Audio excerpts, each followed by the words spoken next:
Olá, pessoal! Hoje eu vim conversar com vocês sobre as outras áreas em que a psicologia jurídica e forense atua aqui no Brasil.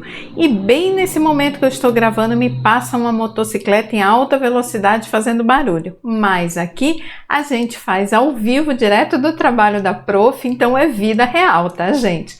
Muito bem, então teve um outro vídeo aí para trás, se você ainda não viu, assiste, onde eu falo desse mito de as pessoas acharem que para trabalhar nessa área precisa de concurso público, tá? E nesse vídeo eu mencionei sobre a atuação em tribunais e também com a polícia, né? E aí eu disse que eu iria abordar as outras áreas depois, então é isso que eu vim conversar com vocês hoje, né? Vamos ver que outras coisas, em que áreas que a gente trabalha, o que a gente pode fazer, né? Quais são as nossas inserções aí nas questões sociais. Então, me acompanhe aqui que eu fiz um resuminho bem bacana para vocês.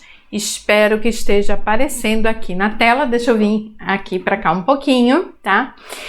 Então, pessoal, lembrando, né, que essa área ela tem uma interseção, né, muito grande, obviamente, com a área do direito. Então, todas as questões, situações que têm a ver com conflito, com justiça, com questões psíquicas, questões de saúde mental e envolvem o judiciário, lá provavelmente você vai encontrar psicologia jurídica e forense, tá? Então, existe uma grande demanda, é só você ligar aí a sua TV, rodar a tela do seu celular, que você vai ver uma série de situações, né, que exemplificam esse quadro que eu coloquei aí. Então, a gente tem questões de violência doméstica, a gente tem, infelizmente, cada vez mais aqui no Brasil, massacres em escolas, né? Então, realmente, a nossa inserção acaba que ela tem aumentado, né, gradativamente, né? Por um lado é bom porque podemos ser úteis para a sociedade, mas por outro lado é ruim porque também isso significa que mais conflitos estão acontecendo, tá? Essa área, portanto, né, tem apresentado esse aumento aí na demanda, ela também tem a característica de exigir urgência, né? Porque onde você tem conflito, abuso, violência, você precisa tomar uma medida o mais rápido possível, não é verdade? Então essa também é uma outra característica, né, aí da nossa área. E claro que para trabalhar com isso você precisa ser um profissional, né, extremamente qualificado, né? Do contrário, vai ficar bem difícil, né, você exercer ali suas funções.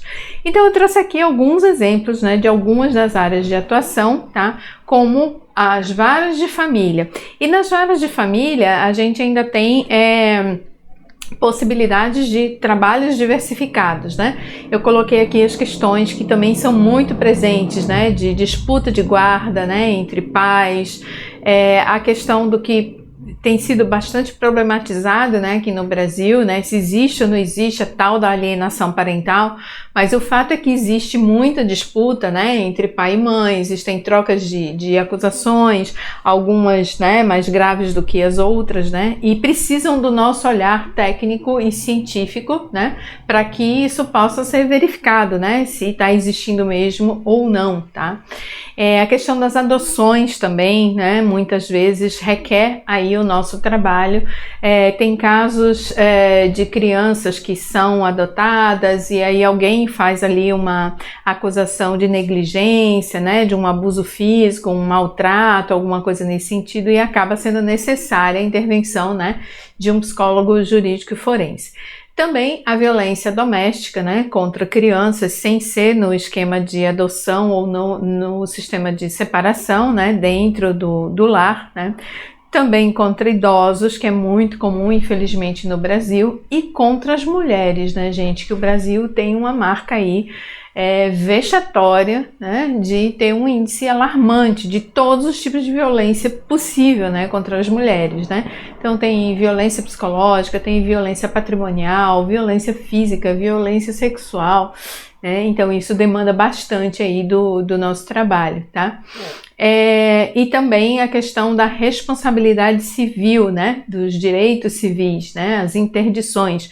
Vocês já devem ter visto aquele caso da Britney Spears, né, que se tornou bastante famoso, onde ela foi interditada, né, pelo pai e não podia exercer os seus direitos civis, né, acessar sua conta em banco, comprar e vender imóveis, né, por risco dela, enfim, causar um dano ao patrimônio, que era dela, né, mas enfim, né, existe essa questão, né, a família, quando ela tem a suspeita de que uma pessoa tem uma demência senil grave, uma questão neurológica, às vezes um problema psíquico, né, grave ou agudo, né, pode entrar com esse processo de interdição, e a nossa participação na avaliação psicológica, né, e na elaboração de laudos, né, de pareceres sobre isso é bastante importante e bastante frequente também, tá? E também os casos de aposentadoria, né, por questões aí de saúde mental, tá? Que mais? Deixa eu passar aqui para vocês mais alguns exemplos que eu trouxe. Infelizmente, no Brasil, a gente tem tido muitos casos de falsas acusações de abuso em confronto com acusações reais. Tudo é ruim, gente. Poxa, mas você está dizendo que é ruim ter falsas acusações de abuso? Porque a criança é vítima da mesma forma, pessoal. A criança é vítima ali de um conluio, de uma mentira, né? Quebra o laço dela, né, com o genitor ou com a genitora que foi acusado, né? Gera traumas emocionais, psíquicos, enfim. Mesmo que o abuso não tenha acontecido, o abuso sexual, tá? Vai haver um dano para essa menor, para esse menor, tá?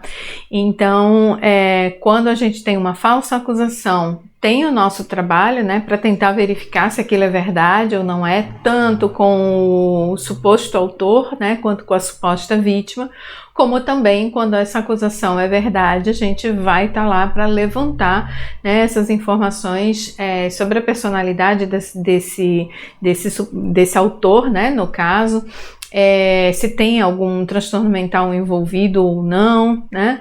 E também verificar aí a situação das vítimas, tá?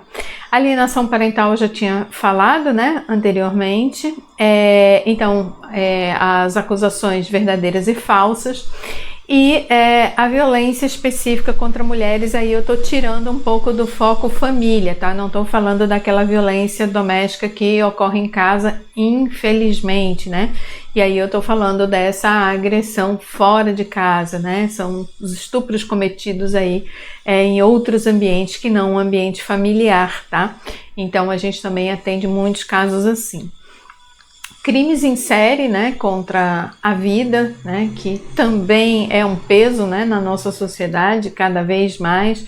A gente tem casos isolados, né, de homicídios, mas temos também muitos casos, infelizmente, aqui no Brasil, né, de pessoas que começam, né, a cometer esses atos seguidamente, né. Inclusive, um dos cursos que eu tenho aqui na Academia de Psicologia Forense é bem interessante, se você gosta dessa área, dá uma olhada nele, que é o Criminal Profile, né? Onde a gente vai abordar exatamente quando é que a gente pode chamar um criminoso de criminoso em série. Será que todo criminoso em série é psicopata? Todo psicopata vai ser um criminoso em série? O que é modus operandi exatamente, tecnicamente, né? Você sabe definir? O que é assinatura de um crime? Qual é a importância dessa assinatura, desse crime, para muitas vezes nos ajudar a desvendar o que foi que aconteceu. Não só desvendar quem foi que fez, mas compreender a motivação, né, para aquilo. A gente vê ali também vitimologia, né, é um curso muito interessante, todo baseado nas técnicas do FBI, tá? É bem interessante esse trabalho. E aí, por último, coloquei aqui, desse exemplo, perícia, né, de outros tipos de casos criminais. Aqui no Brasil a gente já teve atentados, falsos atentados terroristas, massacres em escolas, né? Infelizmente está ficando cada vez mais comum, né, no nosso país aqui. Então, de vez em quando começam a surgir, né, situações diferentes. Acho que aqui eu não coloquei, mas eu falo num outro vídeo, né, quando eu falo exatamente das técnicas que a gente usa, né, que é uma outra coisa, mas já vou dar uma introdução breve aqui, que é a autópsia psicológica, né, que também demanda os nossos serviços, Porque na autópsia psicológica você pode coletar uma série de informações e ajudar a compreender, né, se uma determinada morte foi suicídio, homicídio ou um acidente, tá? Então são possibilidades aí que precisam ser esclarecidas, tá? Bem, pessoal, então, como vocês podem ver, né, existem muitos tipos de atuação e não estão todos aqui, né? Eu coloquei só alguns para o vídeo não ficar muito extenso.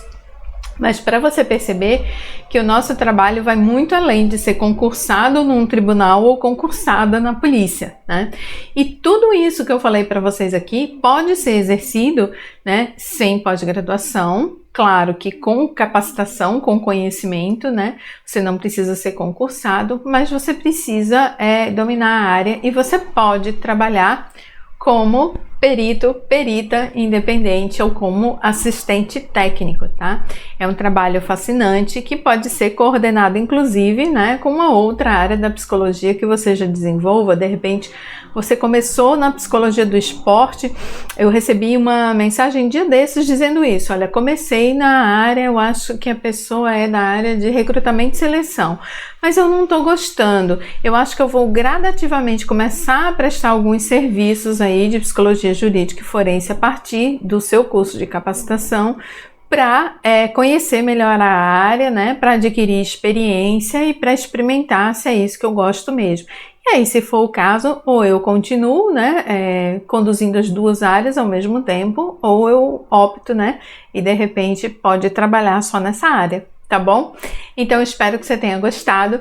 Não esquece daquele meu pedido de prof. Prof gosta de quê, gente? De dar aula. Então já manda essa aula para alguém, tá? E pergunta para a pessoa: você sabia que psicólogo jurídico forense faz tudo isso? Duvido que todo mundo saiba.